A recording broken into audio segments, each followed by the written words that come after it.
Muy bien, de regreso estamos aquí en Ampliación de Noticias. Fernando Carballo, Carlos Villarreal y quien habla, Mónica Delta.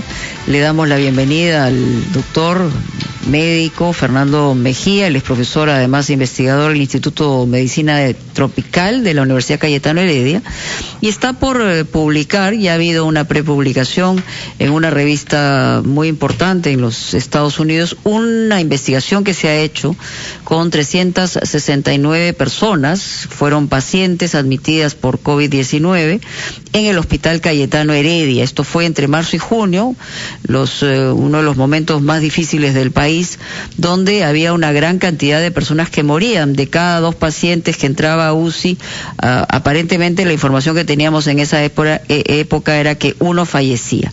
¿Qué se ha encontrado en esta investigación en relación a una cosa tan simple que podía ser la medición de la saturación de oxígeno? Hay cosas muy relevantes e interesantes. Doctor Mejía, bienvenido a Ampliación. Buenos días, Mónica. A ver. Gracias por la invitación. En primer lugar, digamos, para que la gente pueda entenderlo, hemos aprendido varias cosas durante el año de pandemia y también términos que probablemente no hubiésemos utilizado si no hubiéramos estado en una circunstancia tan extrema. Uno de ellos es la saturación de oxígeno, el oxímetro. En otros países, eso a escala abierta se puso inmediatamente en manos de la gente para ver exactamente en qué momento, por el resultado que había en el oxímetro, había que ir al hospital o no. ¿Esto tiene que ver con la exacerbación de los factores de fallecimiento que usted ha encontrado? Así es. El problema que encontramos fue que los pacientes demoraban en ser hospitalizados, en finalmente recibir soporte. El principal medicamento que se le da en COVID es el oxígeno, cuando es necesario. Entonces, los pacientes llegaban con saturaciones muy bajas, ¿no?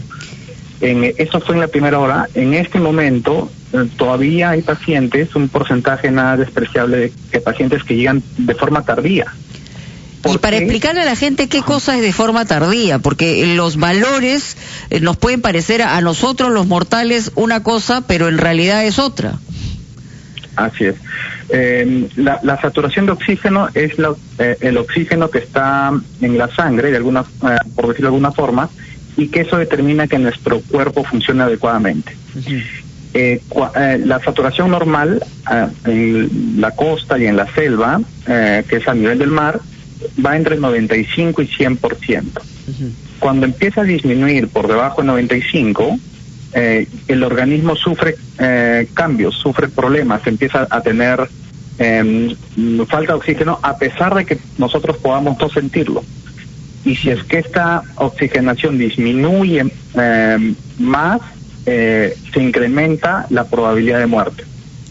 Ok, entonces, si uno tiene menos de 95 en la costa y en la selva, inmediatamente tiene que contactarse con un médico. Así es, o acudir a los establecimientos para ser evaluado, se le vuelva a saturar y si es que tiene esos valores menos entre 90 y 95, debería ser admitido para recibir oxígeno y el cuidado de un paciente hospitalizado.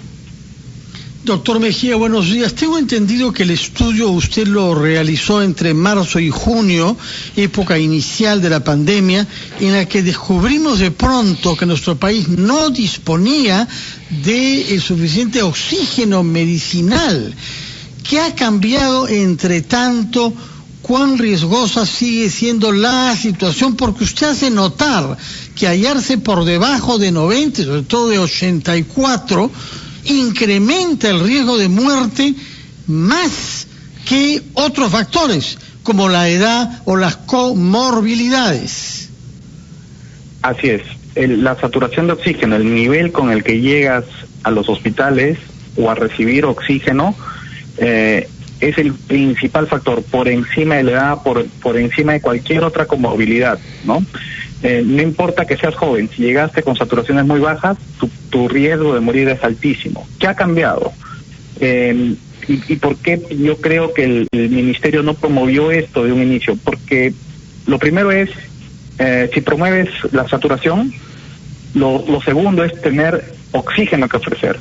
y en ese momento, con la demanda de pacientes y con la poca capacidad de brindar oxígeno en los establecimientos de salud, no era una estrategia promovida. Pero esto tiene que cambiar ahora. Ha mejorado el suministro de oxígeno, se ha implementado oxígeno, plantas, balones, puntos de oxígeno en varios niveles, y eso tiene que ser promovido para que las personas tengan autocuidado y puedan acudir de forma temprana para evitar o disminuir su probabilidad de complicaciones. Doctor, ¿usted cree que ha habido una adecuada, educación preventiva en el tema de la utilización de los oxímetros, de los pulsioxímetros? O sea, yo sé que mucha gente ha tenido acceso a ellos, pero, por ejemplo, ¿se les ha adiestrado bien sobre cómo deben usarse, cómo se deben manifestar, leer los oxímetros? Yo creo que eso ha ido mejorando, pero es insuficiente para la cantidad de población que todavía tenemos susceptible y para la cantidad de población que no tiene acceso a un pulsoxímetro. Uh-huh. Y no es un problema de recursos, es un problema de organización y comunicación. ¿Qué significa? Un pulsoxímetro no es de uso individual, puede ser de uso comunitario, puede ser de uso familiar, pero sí es importante que todas las personas tengan presente que lo más importante, si yo tengo sospecha de coronavirus o estoy infectado, es que yo esté vigilante de cómo está mi saturación de oxígeno para saber en qué momento debo acudir a un establecimiento de salud. Y justamente, ¿por qué? Porque es silencioso, o sea, no nos damos cuenta, no nos ahogamos, y eso hace que evidentemente eso se nos pase, y cuando llegamos al hospital con una saturación menor de 90, crecen las posibilidades de morir, sea uno joven o no sea joven.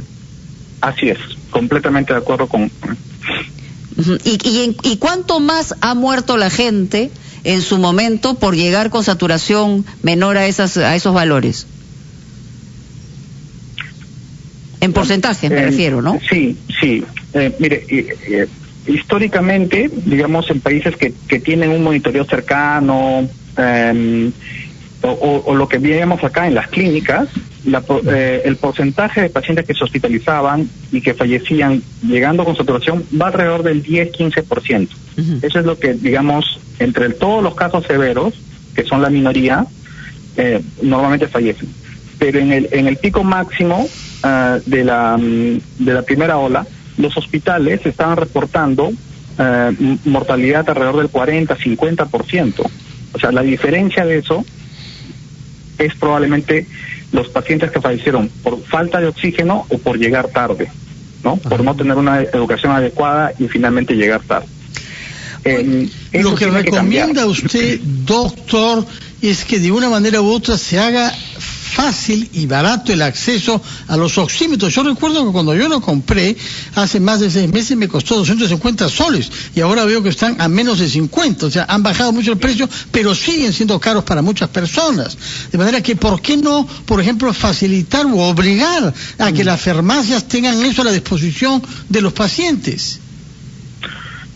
Sí, como le menciono, más es un tema de organización, porque creo que los estamentos de la comunidad, las iglesias, los comedores populares, los vasos de leche, tienen que organizarse con el objetivo de que las personas sepan, si yo tengo sospecha de coronavirus o me infecté de coronavirus, dónde acudir para que me presten, y durante todo el tiempo que dura el aislamiento que estoy por coronavirus, que son entre 10 a 14 días, tengo que estar vigilando mi saturación. Perfecto, esa es la recomendación.